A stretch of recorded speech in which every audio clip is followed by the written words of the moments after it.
अस्सलाम वालेकुम दोस्तों। आज 31 दिसंबर 2023 है और कल 30 दिसंबर को जिन कैंडिडेट्स ने जो 2024 वाला इलेक्शन है उसके लिए कागजात नामजदगी जमा करवाए हुए थे, आरओज़ ने उसका फैसला किया, रिटर्निंग ऑफिसर्स ने।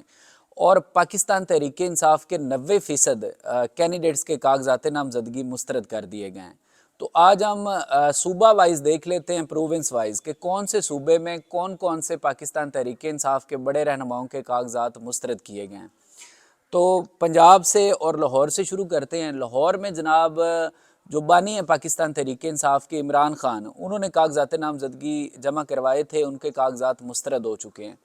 फिर इमरान खान के वैसे मियाँ वाली से भी कागजात नामजदगी मुस्तरद हो गए, यानी उन्होंने दो जगह से पंजाब से जमा करवाए थे, दोनों जगह से उनके कागजात नामजदगी मुस्तरद हो गए। और लाहौर से ही हमाद अज़हर के कागजात मुस्तरद हो गए।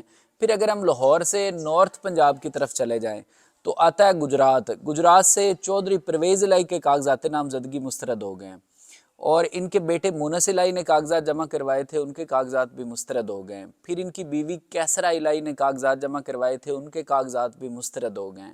नॉर्थ पंजाब में ही सियालकोट आता है। सियालकोट से उस्मान डार की वालदा रेहाना इम्तियाज़ डार ने ख्वाजा आसफ़ के ख़िलाफ़, जो नून लीग के हैं, कागजात नामजदगी जमा करवाए थे, उनके कागजात भी मुस्तरद हो गए।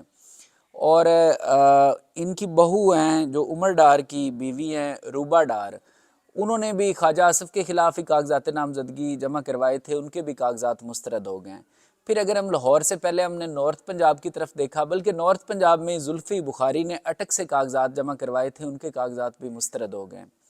तो हम पहले लाहौर से नॉर्थ पंजाब की तरफ गए। अगर हम साउथ पंजाब की तरफ आ जाएं तो यहाँ पे मुल्तान में जो पाकिस्तान तहरीक इंसाफ के वाइस चेयरमैन हैं शाह महमूद कुरैशी साहब, उन्होंने कागजात नामजदगी जमा करवाए थे, उनके कागजात मुस्तरद हो गए।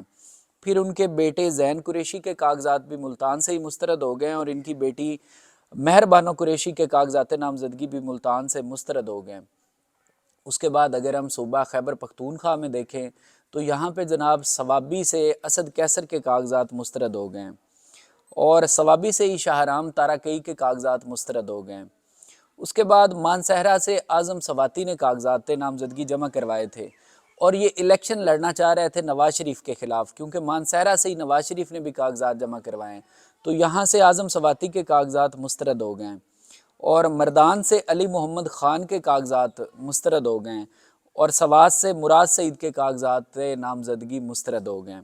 उसके बाद अगर हम सिंध में देख लें तो सिंध में भी शाह महमूद कुरैशी, ज़ैन कुरैशी और मेहरबानो कुरैशी, इन तीनों ने सांगड़ से कागजात नामजदगी जमा करवाए थे, तीनों के कागजात मुस्तरद हो गए।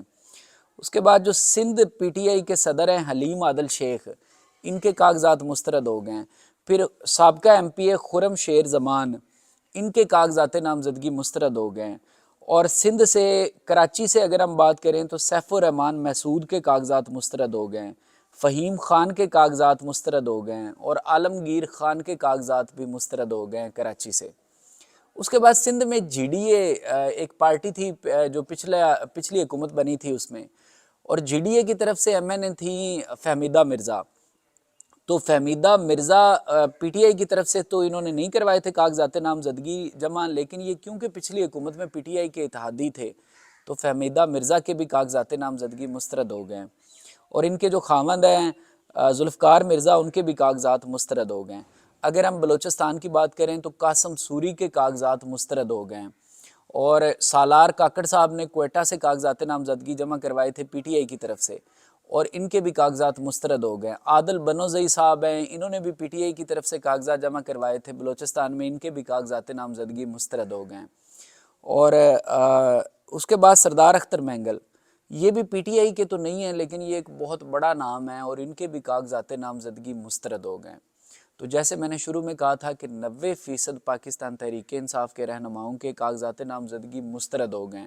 ये तो मैंने एक लिस्ट बनाई थी पीटीआई के बड़े बड़े रहनुमाओं की, वो आपको बताया। इसके अलावा भी बहुत सारे पीटीआई के रहनुमा हैं जिनके कागजात नामजदगी मुस्तरद हो गए, जो कल फैसला सुनाया आरओज़ ने। उसके बाद अगर हम इनके मुकाबले में दीगर जमातों के लोग जिन्होंने कागजात नामजदगी जमा करवाए थे वो देखें तो बिलावल भुट्टो जरदारी जो पीटीआई के हैं, उनके कागजात नामजदगी मंजूर कर लिए गए। اور نواز شریف کے کاغذات نامزدگی منظور کر لیے گئے ہیں، نواز شریف کے بھائی شہباز شریف کے کاغذات نامزدگی منظور کر لیے گئے ہیں، مریم نواز شریف کے کاغذات منظور کر لیے گئے ہیں، اور علیم خان کے بھی کاغذات منظور کر لیے گئے ہیں۔ تو یہ جو باقی بڑی جماعتیں ہیں ان کے تقریباً کسی بھی بڑے رہنما کے کاغذات نامزدگی مسترد نہیں کیے گئے۔